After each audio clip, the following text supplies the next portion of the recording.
saying they're not opposed to helping the U.S. in the current crisis. Iran's effective closure of the Strait of Hormuz is raising oil prices across the globe. NTD's international correspondent Arian Pasdar has the latest.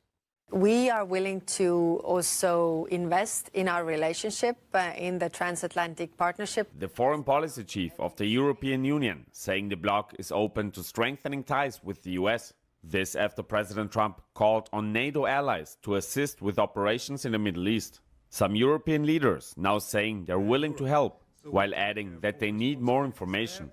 We're a small nation, but also we have some maybe specific capabilities we will be ready to offer if there is a need for any kind of support to US or to free world countries as a coalition. The Estonian official added that, similar to the European Union, they're not opposed to helping if more information is provided. Meanwhile, other European leaders are saying they won't get involved. The Prime Minister of Poland says his country won't send troops to Iran as the conflict does not directly affect Poland's security. Officials from Germany, the UK and others made similar remarks. One of the main concerns at the moment is Iran's closure of the Strait of Hormuz, where 20% of all global oil trade flows through. The closure raises prices across the globe. Members of the International Energy Agency agreed to use 400 million barrels of oil stored in reserves across the globe.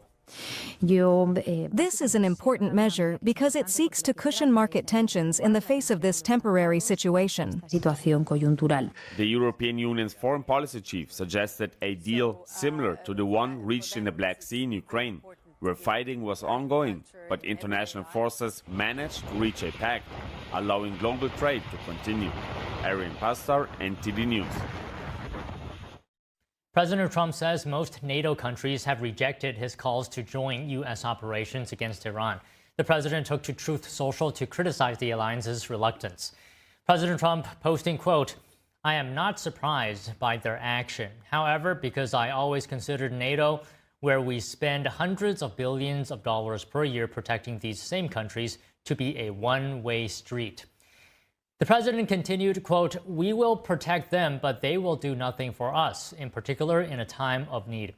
President Trump also said that the U.S. strikes have largely destroyed Iran's military and killed its leadership. Trump adding, quote, "We no longer need or desire the NATO countries' assistance. We never did." The president also criticizing Japan, Australia, and South Korea. Here's the president speaking during a meeting with Irish Prime Minister at the White House. We don't need help. You know, that war has been long prosecuted as far as I'm concerned, almost from day one. We knocked out many of these things. We knocked out the Navy essentially in a couple of days.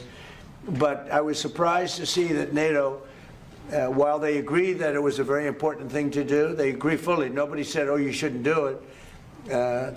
They would have had a nuclear weapon within 1 month of when we had the B-2 bombers bomb the nuclear potential. I call it the nuclear dust. So I think NATO's making a very foolish mistake. And I've long said that, you know, I wonder whether or not NATO would ever be there for us. So this was a great test, because we don't need them, but they should have been there. And President Trump saying he will be doing something with Cuba very soon.